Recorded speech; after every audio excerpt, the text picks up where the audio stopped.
And the third characteristic of particle of matter is particles of matter are continuously moving. इसको हम कैसे prove कर सकते हैं? यानी ये पार्टिकल्स मैटर के एक जगह नहीं रहते हैं।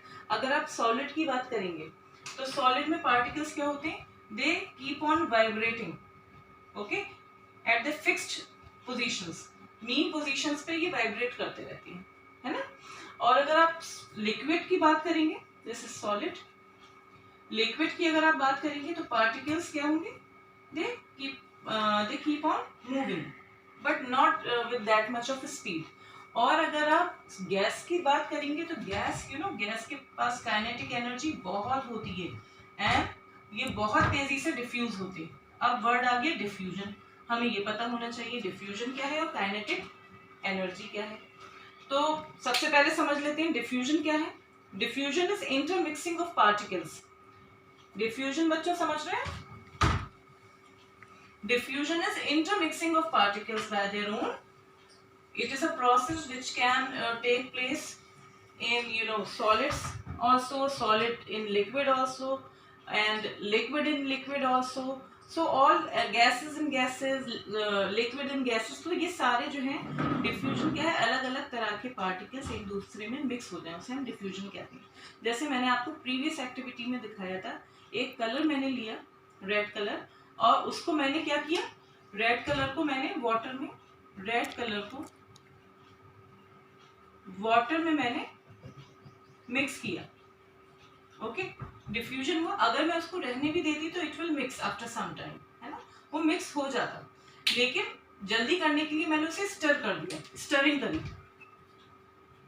कि हमारा टाइम ज्यादा वेस्ट ना हो, और हमने स्टरिंग कर दी। तो डिफ्यूजन समझ में आया? Intermixing, intermixing of particles is diffusion. Inter का मीनिंग जानते हैं? इंटर मीन्स बिटवीन, पार्टिकल्स के बीच में मिक्सिंग होना। आप वो अलग अलग स्टेट्स ऑफ मैटर भी ले सकते हो, मिक्सिंग शो कर सकते हैं। जैसे मैंने शुरू में क्या लिया, एक सॉलिड कलर, सॉलिड लिया और उसको मैंने वाटर में डिसॉल्व किया। ऐसे ही मैंने सॉल्ट लिया, सॉल्ट को भी वाटर में डिसॉल्व किया, तो सॉलिड इन लिक्विड डिफ्यूजन। तो इसी तरह से आप लिक्विड और लिक्विड का भी शो कर सकते हैं डिफ्यूजन कितना तेज होता है ना। आपने सॉल्ट में देखा होगा मुझे थोड़ा सा टाइम लगा, लिक्विड में और कम टाइम लगेगा because they have more energy. हमने काइनेटिक एनर्जी की बात करें तो काइनेटिक एनर्जी भी जल्दी से समझ लेते हैं क्या होता है। Kinetic energy is that energy which is possessed by the particle during its motion. जो ऐसी एनर्जी जो पार्टिकल्स के मोशन के टाइम होती है वो काइनेटिक एनर्जी होती है, जो मोशन के टाइम पार्टिकल एक्वायर करा होता है, ओके। और गैसेस में अगर आप देखेंगे diffusion is fastest, okay, is fastest in gases. Gases में डिफ्यूजन तो बहुत फास्ट होता है।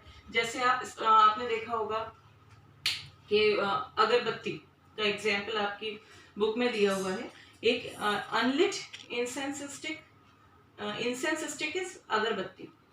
जब अनलिट होगी, जब आपने जलाई नहीं होगी अगरबत्ती, तो you have to come very closer. ये अगरबत्ती है तो आपको उसके बहुत पास जाना पड़ेगा। And if it is unlit incense stick यानी अगरबत्ती, आपको you have to come very closer to agarbatti in order to sense its fragrance. उसकी फ्रेग्रेंस को आपको सेंस करने के लिए आपको बहुत पास जाना होगा। Why? Because the kinetic energy of the particles, अगरबत्ती भी तो पार्टिकल्स से बनी है ना, तो उसकी एनर्जी पार्टिकल्स की अभी क्या है, बहुत कम है। सो आप थोड़ा सा क्लोज जाएंगे, then you will be able to sense. But once you light the incense stick, जब अगरबत्ती जल रही होगी तो क्या होगा, you will find that when the incense stick is lighted up, so you don't have to come very closer to the incense stick, okay? क्यों? क्योंकि जो एयर हमारे प्रेजेंट है पूरे रूम में, जहाँ भी आपने वो अगरबत्ती जलाई है, आपको पता है एयर के भी पार्टिकल्स मोशन में है ना, एयर भी मोशन में, पार्टिकल्स कितने, ऑक्सीजन है ना, carbon dioxide, number of gases, composition बहुत सारी गैसेस होती हैं उसमें। तो एयर भी मोशन में है और पार्टिकल जो ये आपको जो स्मोक इसका दिख रहा है ये भी मोशन में है, तो it will quickly mix in the air. और आपको पास बिना जाए भी you can detect it's fragrance. Okay, so this is what that how can you show that particles of matter are continuously moving. For this I have I want to show you the rate of diffusion. जरूरी नहीं है diffusion जो है अगर मैंने liquid में कह दूं कि इंटरमीडिएट है तो लिक्विड भी अलग अलग टाइप का होगा जिसमें आपको रेट ऑफ डिफ्यूजन अलग अलग दिखेगा. ठीक है, अभी मैंने सिर्फ दो ये सैंपल्स में ले रही हूँ. Liquid, sorry, honey. Okay children, this is honey and this is the ink that I am using. I want to show you diffusion also. इसमें बहुत beautifully दिख भी जाता है.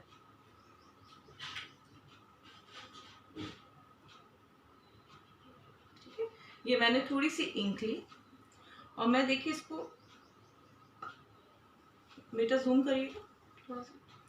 You can see how beautifully the particles of ink are diffusing with the particles of water.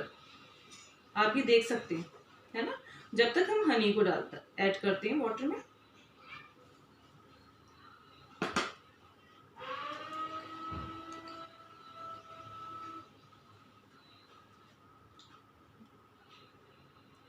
ये देखिए हमने honey add किया.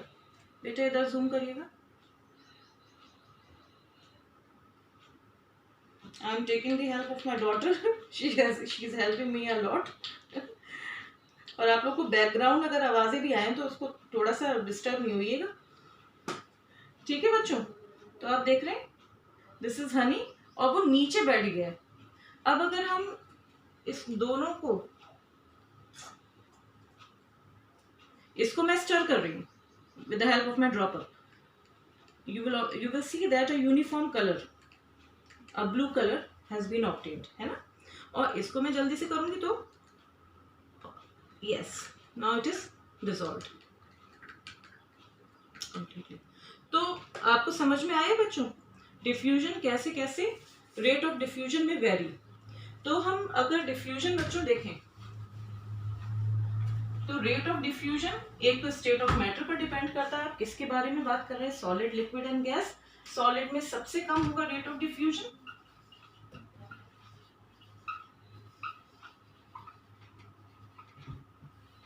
सॉलिड्स में स्लोएस्ट.